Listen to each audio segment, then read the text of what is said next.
Después de Jesús existió un hombre que tenía la vida resuelta. Por lo menos eso es lo que parece ser, que tiene todo resuelto. Es un hombre entregado fervientemente a su espiritualidad. De hecho, él pertenecía al grupo religioso más prestante y reconocido de la época. Tenía una doble nacionalidad y una de ellas era la nacionalidad más prestigiosa del momento. Era un hombre respetado, políglota. Era apoyado por el poder político que ejercía el control en ese momento. Y su posición entre el grupo de fariseos del pueblo judío y su nacionalidad romana también le hizo ganarse el aval, el apoyo del uno y del otro, y eso también nos permite ver un poco su posición socioeconómica de este hombre, que en el texto, aunque no lo dice unos capítulos anteriores, sí nos dice que estaba joven en el momento de este episodio. Un hombre joven, prestante, influyente, con una buena carrera, con un muy buen futuro. Un hombre que se define, la palabra lo muestra como un hombre noble, de principios, de carácter. Era un hombre bueno, realmente era bueno. Sin embargo, mientras él tiene algunas aspiraciones y también conspiraciones, se lee en el libro de Hechos, en el capítulo 9, en sus primeros versículos, de este hombre así. Saulo de Tarso se llamaba. Versículo 1 dice: Saulo, respirando aún amenazas y muerte contra los discípulos del Señor, vino al sumo sacerdote y le pidió cartas para las sinagogas de Damasco, a fin de que si hallase algunos hombres o mujeres de este camino, los trajese presos a Jerusalén. Mas yendo por el camino, aconteció que al llegar cerca de Damasco, repentinamente le rodeó un resplandor de luz del cielo. Y cayendo en tierra, oyó una voz que le decía: Saulo, Saulo, ¿por qué me persigues? Él dijo: ¿quién eres, Señor? Y le dijo: yo soy Jesús, a quien tú persigues. Dura cosa te es dar cosas contra el aguijón. Duro es darle patadas al aguijón. Él, temblando y temeroso, dijo: Señor, ¿qué quieres que yo haga? Y el Señor le dijo: levántate y entra en la ciudad y se te dirá lo que debes hacer. Levántate y entra en la ciudad y se te dirá lo que debes hacer. Y los hombres que iban con Saulo se pararon atónitos, oyendo a la verdad la voz, mas sin ver a nadie. Entonces Saulo se levantó de tierra y abriendo los ojos no veía a nadie. Así que llevándole por la mano le metieron en Damasco. Un hombre que cree que la manera en que vive su espiritualidad es la correcta. Era fariseo, un hombre que cree, tiene una profunda comunión con Dios, pero los estándares que tiene Saulo en su espiritualidad no corresponden a una comunión con Dios, sino a un celo religioso. Y yo creo que es algo importante para nosotros ver en el texto, porque muchas veces nosotros podríamos no tener comunión con Dios, sino simplemente un celo religioso. Y eso tenía este hombre, celos religiosos, pero comunión. Lo conocía realmente, sabía quién era, pero era un hombre que estudiaba la escritura. De hecho, había sido formado a los pies de uno de los grandes maestros de la ley, llamado Gamaliel, en el primer siglo, y ese fue el que lo enseñó. Así que sabe interpretar. Si uno quería escuchar alguna interpretación de un texto en el Antiguo Testamento, Saulo era un buen hombre para explicarlo. Sabía enseñar la Torá, sabía enseñar la escritura, pero de alguna forma se quedó en la letra de la ley y obvió el espíritu de la ley, la esencia misma de la ley. Y se volvió un celoso religioso. Y ese celo de alguna manera le lleva a estar convencido de su bien ser y de su bien hacer. Así que él cree que lo hace bien y es una persona de bien. Diríamos, un hombre que se volvió prudente en su propia opinión. Si él hablaba de él mismo hasta ese momento, seguro que sus estándares no están tan ligados a la escritura, sino más bien el hecho de: lo hago bien, soy fariseo realmente, fariseo de fariseos, dice él después. y cree que está trabajando por una buena y una justa causa. Noten esto, tiene muy buenos aliados terrenales, se codea aquí en la tierra con los que tiene que codearse, pero no tiene buenos aliados celestiales, es decir, tiene muy buena influencia en el aquí y en el ahora, pero no había una profunda influencia de arriba hacia abajo. Él tiene una desconexión, pero cree que está conectado. Él cree que va muy bien, aunque va mal. Él cree que lo que hace es correcto, aunque es tan incorrecto. Tan loable para él su tarea, pero tan vergonzosa se podría ver su tarea desde el cielo también. Lo paradójico que encuentro en el texto, que es un hombre que sabe que es hijo de Dios, viene del linaje de Abraham, es judío, amado entonces por Dios, pero escúchelo, es un hijo de Dios que está buscando la autorización legal para hacerle daño a los hijos de Dios. Es hacerle daño a los hijos de Dios en nombre de Dios mismo. Pero él no logra dimensionar, él no logra entender ese movimiento, pero lo va a entender más adelante. ¿Cuántas veces nosotros también en la vida podríamos creer que la forma en que estamos haciendo las cosas son muy buenas? La forma en que guiamos la vida, nuestra familia, la forma en que manejamos los recursos financieros y creemos, así lo hago yo, esa es mi manera, a mí me da buenos resultados, creo que así tiene que ser. Creo que Saulo es ese hombre que sabe hacer muy bien las cosas, pero sus estándares están un poco desligados de lo que realmente Dios quiere. Su camino no era el camino del Señor, su propósito no era el propósito del Señor, sus intenciones no están nada ligadas con las intenciones del Señor. Seguramente alguien dirá, pero yo nunca estoy conspirando de esa manera tan perversa. Seguramente lo que usted hace no le hace mal a nadie, pero tampoco le está haciendo bien a usted, porque al final se dará cuenta que no sembró donde tenía que sembrar, no construyó de la manera que tenía que construir, y al final se dará cuenta de qué sirvió tanto esfuerzo, de qué tanta lucha, de qué tanto sacrificio, si no terminé haciendo lo que tenía que hacer. Y no terminé en el punto correcto y en el punto exacto de lo que Dios quería hacer en mi propia vida. Él creía que Dios estaba en el asunto y Dios no estaba respaldando su proceder. Él estaba convencido de que tenía gracia y favor de Dios. Al fin de cuentas, el sumo sacerdote ya le firmó. Para él esa firma casi que es el aval de Dios, así que voy en nombre de Dios. Pero Dios no estaba ahí. Y creo que es una línea muy delgada que nosotros muchas veces podemos cruzar. Y es creer que lo que estoy haciendo es muy bueno y realmente no es tan bueno.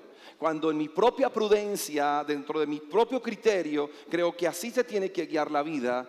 Y al final me daré cuenta en Dios, no era el criterio divino, no era realmente el principio que el cielo había establecido para mí. Por eso Jesús dice, venga tu reino a nosotros y que se haga aquí en la tierra como se hace en el cielo. Pero nosotros muchas veces queremos que se haga en la tierra como se hace en la tierra, como quiero que se haga en la tierra, que el cielo se quede arriba, que Dios haga su voluntad allá arriba, mientras yo hago mi voluntad aquí en la tierra, y me vuelvo un loco en la vida, tomando decisiones a la ligera, corro de un lado, corro para el otro. Y Dios de alguna manera está tratando de decir, oiga, presta mi atención un momento, quiero hablar. No, estamos tan apresurados, somos tan locos para tomar decisiones, porque creemos que lo estamos haciendo bien.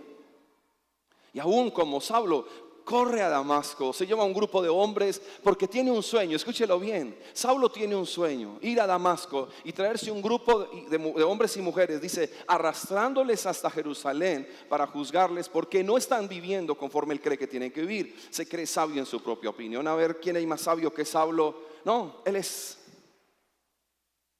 Pero Dios le sale a su encuentro. Pero antes de que lleguemos al corazón de lo que quisiera compartir esta mañana, permítame hablarle un momento a aquellos que como Saulo llevan mucho tiempo estudiando la Biblia, que se pueden sentir orgullosos de sus 10, 15, 20, 50 años quizás en la fe. Creo que hay un momento donde necesitamos como Saulo, y nos hace mucho bien, volvernos a postrar ante el Señor y decirle nuevamente, ¿quién eres? ¿Qué quieres que yo haga? Porque parece que con el pasar del tiempo nos hacemos tan profesionales de la fe, porque no sé, hemos hecho muchos estudios, hemos estado en instituciones cristianas con un alto nivel educativo, hemos estado a los pies de excelentes maestros de la Escritura, entonces creemos de alguna manera como Saulo que la estamos haciendo bien y empezamos a olvidar lo fundamental. ¿Y cómo nos vendría de bien a aquellos que llevamos años volver a decirle: Señor, ¿y tú quién eres? Pero alguien podría pensar: pero pastor, por eso yo llevo muchos años en la fe cristiana, yo sé quién es Dios, yo lo conozco. Pensaría que no tanto como creemos que lo conocemos. Porque cuando pensamos que conocemos todo de Dios, nos damos cuenta de que conocemos tan poco de Él, porque precisamente es Dios, porque es un Dios infinito que no cabe en nuestra mente finita. Es un Dios tan grande y majestuoso que no podemos describirlo o explicarlo y decirlo comprendo plenamente. Creo que hay algo más que necesitamos conocer del Señor, pero otra vez también necesitamos volverle a decir: Señor, ¿qué quieres que yo haga? Otra vez entrar en el, no solo en el ser, sino en el hacer. ¿Qué quieres que yo haga? Porque con el pasar del tiempo podemos vivir la fe a nuestra manera y acomodo. Terminamos acomodando las cosas, terminamos ajustando las cosas a nuestra conveniencia, a nuestro criterio.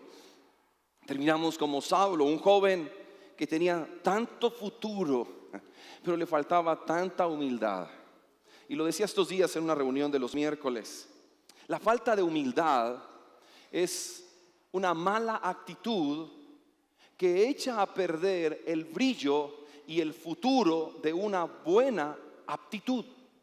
Hay gente tan apta, gente tan capacitada como Saulo, pero sus malas actitudes basadas en su propia soberbia, su ausencia de humildad no les permite, los opaca en vez de hacerlos brillar. Les desenfoca y les saca del destino y propósito que tienen en Dios, porque sencillamente empiezan a tener un criterio y empiezan a tener un pensamiento de sí mismos tan distante de lo que Dios realmente quiere. Es decir, podemos empezar a perder nuestra sensibilidad y podemos empezar a perder nuestra capacidad de asombro. Entonces dejamos de ser sensibles a la voz de Dios y dejamos de asombrarnos con lo pequeño pero al mismo tiempo extraordinario que Dios hace. Tantas cosas bellas que Dios hace y se nos vuelven parte del paisaje. Así que las obviamos, ya no las disfrutamos, ya no nos postramos, ya dejamos de ser niños. Usted ve que un niño tiene un juguete que ama y siempre que vuelve cada día al juguete lo disfruta, se lo goza, no lo quiere compartir. Puede el juguete estar sucio y seguramente muchos de ustedes ya son adultos y tienen un juguete que lo aman tanto que todavía lo cuidan, así esté feo, maloliente, le falte un brazo, no sé, quizás una llanta, algo, pero usted lo tiene ahí y nunca pierde su capacidad de asombro frente a ese juguete. Hay cosas que usted ama que siempre les va a encontrar tanto sentido, pero muchas veces en las cosas espirituales perdemos nuestra capacidad de asombro. Pero sabe que hay algo especial, y es que cuando pensamos en la iglesia, de alguna forma también podríamos tener la actitud de este muchacho tan profesional. Pero la iglesia no es lo que sucede en nuestra área académica. La iglesia, escúchelo bien, la iglesia no es una universidad donde hay primíparos y egresados. Eso no es la iglesia. Porque generalmente en la universidad usted ve los muchachos de último semestre, los que ya están presentando la tesis, quizás la han presentado, y miran a los que apenas están llegando y los miran siempre con una cierta actitud de desprecio, porque yo ya soy casi el profesional y este pobre apenas va a empezar, no sabe ni lo que le espera, y ven que el muchacho se perdió en la universidad y no sabe llegar al bloque, y llega el egresado y lo que hace es hacerlo perder más porque el bloque queda hacia allá. Le dicen, tiene que caminar 3 cuadras, gira a la izquierda y allá encuentra, pero como son tan especialistas se aprovechan del otro. Pero la iglesia no es eso, la iglesia no es el lugar donde venimos y los que llevamos tiempo y creemos que estamos egresados, porque es que de la vida cristiana nadie es un egresado. Cuidado con eso, no somos producto terminado. Siempre estamos en proceso de aprendizaje, siempre somos discípulos, siempre. siempre tenemos que mantener la actitud de aprender. Es decir, este libro se abre y yo tengo que mantener un corazón de aprendiz de, ya me la sé, ese texto yo ya me lo leí. No, siempre habrá algo ahí nuevo para mí si logro sintonizarme con la voz del Señor. Siempre encontraré algo que me puede asombrar, me puede avergonzar, me puede desafiar, me puede confrontar. Siempre va a haber algo en la palabra que me tendrá que mantener en una actitud de primíparo, en el muy buen sentido de la palabra. Discípulos, estamos asombrados de las cosas que Dios ha hecho. Pero la iglesia, si bien no es una universidad, la iglesia tampoco es una empresa donde está el recién llegado del que se aprovechan, mientras los veteranos son cada vez más marrulleros. Seguro que usted lo ha visto en algunas empresas, que quienes llevan muchos años se aprovechan del nuevo. Así que, como el nuevo acaba de llegar, todo trabajo se lo tiran al nuevo. Y los veteranos se hacen los locos, se van a tomar café, se van a charlar. Y los nuevos se tienen que quedar después de las 6 de la tarde hasta las 8 de la noche. Y los veteranos marrulleros se fueron a descansar. Y muchas veces en la iglesia puede pasar lo mismo. Que pasa tanto tiempo, entonces pues que madruguen a orar los nuevos que están tan afiebrados. No, pues que vayan al estudio bíblico, que sirvan, que ayuden los nuevos. Ya estoy muy viejo, yo ya tengo mucha experiencia. Dicen algunos cristianos, yo ya no estoy para esas cosas simples. Yo ya no estoy para limpiar. Y Jesús le lavó los pies a sus discípulos siendo el Hijo de Dios. Jamás se las dio de egresado ni de especialista. Sencillamente aprendió a servir. Y aquí está Saulo de alguna manera también defendiendo su fe, defendiendo su celo religioso. Y creo que esto a nosotros nos tiene que confrontar. Y es cómo necesitamos, y pienso que podría ser una decisión esta mañana de, Señor, yo voy a ir, me voy a rendir ante ti, yo me voy a rendir ante tu voluntad. Yo me voy a rendir, Señor, ante lo que tú quieres. Solo que muchas veces nuestra actitud es tan, pero tan diferente. Y cómo necesitamos recuperar ese corazón de niños para mantenernos fieles a lo que Dios nos entregó. Pensaba en este texto viendo a este muchacho tan profesional, tan celoso de su religión, pero al mismo tiempo tan insensible al Señor. Qué cosa más paradójica, ¿no? Tan sensible a su religión, tan insensible a la voz de Dios. Ahora, ¿acaso Saulo no había escuchado en la Escritura, no había leído acerca del Mesías?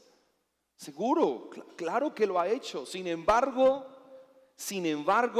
Jesús vino, murió, resucitó y este hombre no se ha dado por aludido, no logra conectar la profecía con el cumplimiento de la profecía. No conecta. Y Jesús tiene que llevarlo a un punto de partida, porque va a iniciar el gran vuelo de su vida, pero tiene que llevarlo a su punto de partida. Y pensaba y me veía un poco en el texto en algunos aspectos. Yo creo que hacía como más o menos, no sé, alrededor de 10 meses que había dejado de discipular. Hacía como unos 10 meses no discipulaba a nadie, fue mi último discipulado. Y comencé un nuevo discipulado, ya ahora terminando este trimestre. Sin embargo, terminé, digo yo, gratamente envuelto en 5 discipulados, casi 6. Y son hombres, que algunos de ellos están aquí esta mañana y me están escuchando. Son profesionales cada uno en su área, militares, intelectuales, comerciantes, laboriosos, hombres expertos en lo que hacen. Y ver a estos hombres tan sensibles y cómo la palabra los conmueve hasta las lágrimas, y eso a mí me mueve mucho, pero ha sido literal, el ver cómo la palabra los conmueve y los ojos se les llenan de lágrimas y algunos parpadean como disimulando que no vean que estoy llorando, pero esa palabra los tocó aquí. Uno sabe que esa verdad, porque es verdad de Dios, no es mi verdad, es el Espíritu Santo ahí tratando en lo más profundo de nuestro corazón, en el corazón de ellos. Y esos cuadros, porque ha sido y bien particular, empecé con unos en diferentes semanas, pero por algunas situaciones, y creo que no es coincidencia, yo creo que es parte de algo que Dios está haciendo conmigo. Terminé con 3 de ellos, 4 de ellos, terminé en la misma lección, la misma semana. Así que estoy dando la misma lección todos los días. Todos los días estoy yendo con uno de ellos a la misma lección del discipulado. Y le he estado orando al Señor porque le digo, esto no es casualidad. Llegaron y terminamos tan coordinados. Y pensaba llevo 25 años dando discipulados. Me fui a mirar un poco y dije, sí, empecé en el año 92, 93, empecé mi primer discipulado. Así que llevo 25 años discipulando nuevos cristianos. Y cuando los veo a ellos, yo no puedo decir que son lágrimas de principiantes. Creo que es el poder del Evangelio que a mí me tiene que recordar que esas verdades profundas del Evangelio son tan profundas para ellos y tan profundas para mí. Que si en el corazón de ellos está haciendo algo, en el mío tiene que estar haciendo algo también. Porque yo no puedo desconectarme, es la misma palabra. Y es cuando aprendo que un discipulado no es una información que yo paso de cabeza a cabeza, sino son verdades que van del corazón a corazón. Porque no es mi evangelio, es el evangelio de Jesús. Y de alguna manera volver y ver que todos estos días ha sido como todos los días el Señor recordarme una verdad. Todos los días he hecho el ejercicio de predicar el evangelio, luego de hablar de su paternidad, luego de hablar de la comunión con el Espíritu Santo y estar en esa dinámica de repetir, de decir. Ha sido para mí tan desafiante y le digo, ¿qué te traes entre manos con ponerme a repetir todos los días el mismo tema? ¿Qué quieres que aprenda? Algo me quiere insistir y yo no me quiero perder de esa experiencia porque disfruto cada discipulado con ellos, disfruto cada encuentro porque sé que Dios está haciendo algo en el corazón de ellos. Es una experiencia con la palabra, es un tiempo donde sé que el corazón de ellos arde por el Espíritu Santo hacia lo que el Señor está haciendo. Así que, si bien puedo ser un facilitador en el discipulado, yo no me puedo olvidar que aunque lleve 25 años de discipulador, aunque lleve 23 años de pastor, yo no puedo olvidarme realmente de lo que es fundamental para la vida. Que quienes ayudamos siempre necesitamos ser ayudados. Que no podemos caer en esa mentira de que llegamos a un nivel espiritual donde yo ya no necesito de alguien, yo no necesito que nadie me pastoree. Los pastores seguimos siendo ovejas, los pastores nunca dejamos de ser ovejas, seguimos estando en el rebaño, por lo tanto necesitamos ser pastoreados. Y yo creo que esa es la riqueza de la iglesia, cuando juntos nos pastoreamos y de alguna u otra manera podemos llegar al hermano y decirle, oye, me parece que lo que estás haciendo no está en los estándares bíblicos. La forma que te estoy viendo vivir, la manera en que veo que estás tratando a tu esposa, la forma en que estás tratando a tus hijos, no la veo coherente con el evangelio. La manera en que estás manejando tus recursos, tu negocio, no lo veo acorde a la palabra. Una iglesia donde todos nos guardamos sobre el fundamento de la palabra. Porque Saulo, después de ser el ayudador, termina siendo el ayudado. Bien particular. Saulo va con sus cartas, va con su autorización, lleva todo legal, así que hace uso de su legalidad, de su posición, y va a Damasco, quiere coger a los cristianos, traerlos, subyugarlos, y seguramente le gustó lo que había visto días anteriores, porque este muchacho en capítulos anteriores dice que había un joven llamado Esteban y Esteban estaba predicando el evangelio frente a los principales sacerdotes. Así que Esteban está hablando y de repente él tiene una visión y dice, veo los cielos abiertos y veo al Señor sentado en su trono y veo a su hijo sentado a su derecha. Y dice que estos hombres religiosos no aguantaron y se lanzaron contra él, lo arrastraron y lo sacaron de la ciudad y lo mataron a piedra. Pero hay un texto que dice, y había un tal Saulo, joven él, que se paró a un extremo y dice, y los que lo apedrearon soltaron sus mantos y los colocaron a los pies de Saulo para que Saulo los cuidara. Así que Saulo es testigo de un asesinato a piedra y lo disfrutó, le gustó. Y va a Damasco y yo no sé qué tanto esté soñando este hijo de Dios con matar a los hijos de Dios. pero parece una gran aspiración, y qué bueno traer varios, ya no solo a uno, sino ponerlos en grupo y acabarlos a piedra, pues ya vamos a acabar con esta gente, con esta plaga. Eso cree él. Y se lleva un grupo de hombres para que le ayuden. Y luego en la experiencia que tiene, que cae al piso, no sé si él iba caminando o iba montado en su caballo o iba en un carro tirado por caballos, el asunto es que terminó en el piso. El gran Saulo terminó en el piso, termina ciego, ese resplandor lo dejó ciego por algunos días. Y el que guiaba ahora tendrá que ser guiado. El que iba adelante con todo su ímpetu ahora está tirado en el piso con un grupo de hombres que están aturdidos porque no entienden qué pasa, están llenos de miedo porque escuchan una voz pero no ven a alguien de dónde proviene la voz, y eso los aterroriza. Y dice que esos hombres son los que lo levantan y lo ayudan. El que ayudaba termina siendo ayudado, el que guiaba termina siendo guiado. No es tan fuerte como parece. Algo le están enseñando en este proceso. Él pasa de ser el guardián de la fe a ser enseñado en la fe. Porque estuvo a los pies de Gamaliel y aprendió de Gamaliel. Quisiera cualquiera haber estado a los pies de Gamaliel, un gran maestro e intérprete de la escritura del primer siglo en la cultura judía. Pero ese ahora tiene que, por 3 años, llamar a los apóstoles para decirles: háblenme de Cristo, cuéntenme el evangelio. ¿Qué fue lo que pasó? Y Pedro, el iletrado, el que no tenía su nivel académico, el que no tenía su nivel de estudio, Pedro el iletrado es el que termina enseñándole al gran Saulo el evangelio. El gran maestro de la fe, el guardián de la fe, enseñado en los principios básicos de la fe. Y Saulo tiene que hacer una transición, digo yo, de piloto a copiloto. Y si usted quiere ponerle título a la predicación de esta mañana, esa es: de piloto a copiloto. O hágalo en pregunta: ¿piloto o copiloto?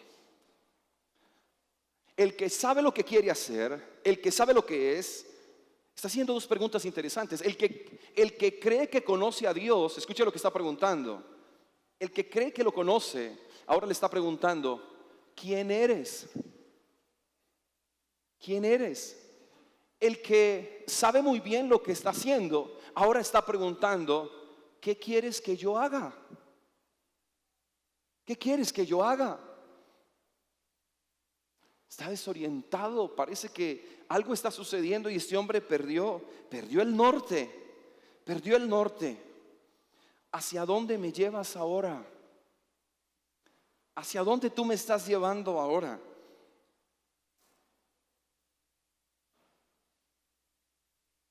¿Usted ha visto en algunos carros esta calcomanía?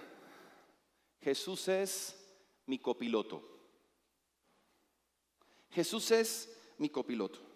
Entonces, si Jesús es el copiloto, ¿quién es el piloto? Uno se sube a un carro y ve eso de Jesús es mi copiloto, y yo oro y digo: Jesús, ¿nos bajamos o nos quedamos? Porque ya hay un riesgo. Jesús es mi copiloto. ¿Significa entonces que yo soy el piloto? Hay muchas calcomanías por ahí pseudo cristianas, para que sepa seleccionar muy bien. ¿En qué momento de la vida el piloto se convirtió en copiloto? Pero es que pasa lo siguiente, yo creo que pasa mucho en la vida, que nosotros llegamos al Señor y venimos al Señor y no esperamos que sea el Señor el que nos empieza a guiar, el que nos empieza a llevar y a decir hacia dónde iremos o a dónde no iremos, sino que todo lo contrario, tenemos una ruta y venimos y lo que queremos es que el Señor se me una al plan y me invite a su plan, y entonces yo empiezo a seguirlo. Entonces vamos en nuestra ruta y el Señor va ahí como: seguimos, te espero, me voy, ¿qué hago? Donde quieras que vaya, yo iré contigo. Pero hay momentos en la que sí, Dios está ahí y paro y Señor bendíceme, entonces te bendigo, hijo, vaya, haga. Y hay momentos en que Señor, espérame aquí que me voy a tirar una canita al aire. Entonces me voy y me echo la canita al aire y luego vengo de nuevo y le digo, Señor, bendíceme. Una canita menos, una cana menos, Señor. Pero Dios a nuestro servicio. Y es exactamente lo que queremos. Queremos un Jesús que se postre ante nosotros y nos diga, aquí estoy a tu servicio, ¿qué quieres que haga por ti? Queremos un Jesús que todos los días nos diga, ¿cuál es tu voluntad para hoy? Y yo la hago. Queremos un Jesús que todo el tiempo se nos humille y que yo pueda decirle, bendice mis planes, bendice mis sueños, bendice mis proyectos. Y el Señor está ahí, sí, hijo, te bendigo, ve con Dios. Pero aquí encontramos a alguien a quien el Señor lo va a rendir. Y el llamado del Evangelio es, hey, póstrate ante el Señor. Póstrate.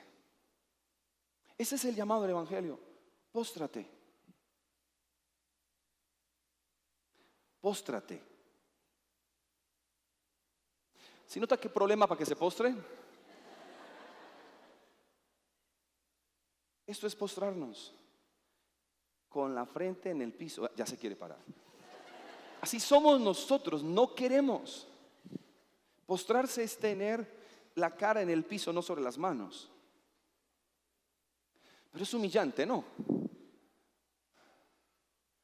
Nosotros no queremos hacer esto. ¿Pero por qué se para? Es una ilustración, no está postrado delante de mí. Nosotros no queremos esta posición, pero sí queremos que Dios la haga delante de nosotros. Señor, póstrate a mis pies y haz lo que yo quiero. Es, venga a nosotros tu reino. Dígalo. Y hágase en nosotros.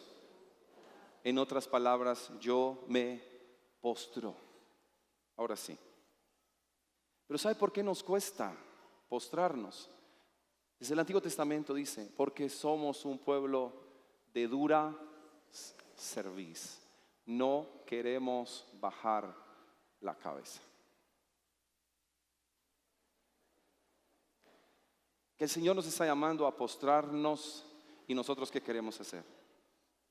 Y es como ese el Señor, humíllate por tu bien. Humíllate por tu bien. Vamos, baja. Y nosotros para arriba. Está muy sumiso este muchacho ahora. En la segunda no estuvo tan sumiso, en la segunda estaba templadito. En la primera, perdón. Pueblo de dura cerviz, no queremos bajar la cabeza. El que está a su lado, dígale, puedes postrarte voluntariamente. Dígaselo al de la izquierda y a la derecha, puedes postrarte voluntariamente. Porque si Dios tiene un plan y un propósito, ahora yo quiero preguntarle, ¿usted cree que Dios tiene un propósito con su vida? ¿Usted cree que tiene Dios un propósito en su vida? Bueno, ustedes notan que la mitad cree, la otra mitad duda. Como no sé qué tanto tenga, pero Dios tenía un propósito en la vida de Saulo. Tenía un propósito. Y Jesús sale a su encuentro como Señor y Salvador, pero nosotros muchas veces invertimos el orden. Pero Saulo tiene un encuentro que lo deja tirado en el piso, está ciego. Esa luz que viene del cielo lo deja totalmente en la oscuridad por un momento. Saulo está próximo a emprender el vuelo de su vida. Pero Saulo va a tener que partir de una verdad. Yo no voy a pilotear mi vida. Él va a ser el piloto de mi vida. Él es el que va a conducir. Lo dice más adelante, ya no vivo yo, ahora Cristo vive en mí. Es Él el que da las instrucciones, es Él el que tiene la experiencia, Él es el Señor. Él ahora, guiado por el Espíritu Santo, va a seguir las instrucciones del mayor. Lo dice, el que es guiado por el Espíritu Santo no sabe ni de dónde viene ni para dónde va. Dice Pablo, así es todo el que es guiado por el Espíritu Santo. Se deja sencillamente llevar por el Espíritu. Deja que sea el Espíritu de Dios quien le gobierna en todas las áreas de su vida. Sabe levantarse cada mañana para decir, ¿qué quieres que yo haga? ¿Qué quieres tú que yo haga hoy? ¿Cómo puedo ser hoy tu voz, tus manos? ¿Cómo puedo vivir para honrarte? Allá cada uno en su cotidianidad, cada uno en su vida real, allá haciendo la voluntad del Señor. ¿Me acompañas mientras camino o tú me trazas el camino? ¿Cuál es la oración que tenemos que hacer? Pero es que hay cristianos que no solamente han creído que Cristo es el copiloto, Jesús mi copiloto. Si no es el piloto, ese vuelo no va a ningún lado. No va a aterrizar en el lugar correcto, no va a cumplir el propósito correcto. Pero también hay cristianos que usan esta frase: Cristo es mi complemento. Y yo no encuentro ni a Jesús como copiloto en la vida de Saulo, ni tampoco veo que Jesús venga a la vida de Saulo para volverse un complemento en la vida de Saulo. Saulo va a tener que morir a sí mismo. Ya no vivo yo, Cristo vive en mí. Pero muchos creen que Cristo me complementa. Miren qué significa complementar. Complemento es una cosa que se añade a otra para hacerla mejor, más completa, más efectiva o perfecta. Y hay una segunda definición: cosa no considerada básica que se añade a otra para hacerla más variada o agradable. ¿En qué momento Jesús viene a ser algo básico? Jesús no es básico, Jesús es indispensable en la vida del ser humano. Jesús no es básico, Jesús es fundamental. Él dijo: porque apartados de mí nada pueden hacer. Así que no es Jesús el que viene y se añade a mi vida para hacérmela más agradable, para colocarle variedad a mi vida. Jesús no es el complemento de ninguna manera, pero lo volvemos complemento. Entonces me hago la pregunta: ¿en qué momento el que todo lo sabe, el que todo lo puede y el que está en todo lugar se convirtió en un complemento? Por favor, hágase esa pregunta. ¿En qué momento el que todo lo sabe, todo lo puede y está en todo lugar se convirtió en un complemento? ¿En qué momento Jesús es cambiado por otra persona o por alguna otra cosa? Por alguna cosa. ¿En qué momento lo desplazamos? ¿En qué momento creemos que Jesús es reemplazable? ¿En qué momento el que dijo que es el principio y el fin de todas las cosas se convierte en el pedacito que me hacía falta para estar completo? El complemento no sostiene, el fundamento sí. Por eso Jesús no puede ser complemento de ninguno. Pablo dijo: Él es el fundamento de nuestra fe. Y llegó Navidad, y Navidad es que Jesús nació. Pero más de quedarnos en la ternura del pesebre, tenemos que entender al marco de la teología que Dios se encarnó en Cristo. Su encarnación, nació, vivió, murió y resucitó para ser el Señor y Salvador de su vida, para ser nuestro Salvador, para ser su Salvador. Escuche, Jesús vino para ser su todo. Jesús vino para ser el piloto de su vida y de la mía, no el copiloto. Por eso, para los que llevamos mucho tiempo, hoy nos hace muy bien decirle al Señor: ¿quién eres? ¿Y qué quieres que yo haga? Para aquellos que se vuelven unos profesionales de la fe, volver a preguntar: ¿tú quién eres, Señor? ¿Tú qué quieres que yo haga? Para los que creen que Jesús es el copiloto y el complemento, necesitamos volver a preguntarle: Señor, ¿tú quién eres? ¿Tú qué quieres que yo haga? Para los que creen que Jesús vino para hacerles la vida mejor y más agradable nada más, necesitan volver a Él para decirle: ¿quién eres? ¿Y qué quieres que yo haga? Y concluyo con estas frases. 1. Jesús no espera que seas un profesional de la fe. Él espera que seas un discípulo maduro, que amas a Dios y todo lo que Él ama. Préstele atención, por favor. Jesús no está esperando que seamos profesionales de la fe, como este Saulo, sino discípulos maduros que amamos a Dios y todo lo que ama, como lo hizo Pablo. Para eso necesitamos tener un encuentro con Jesús.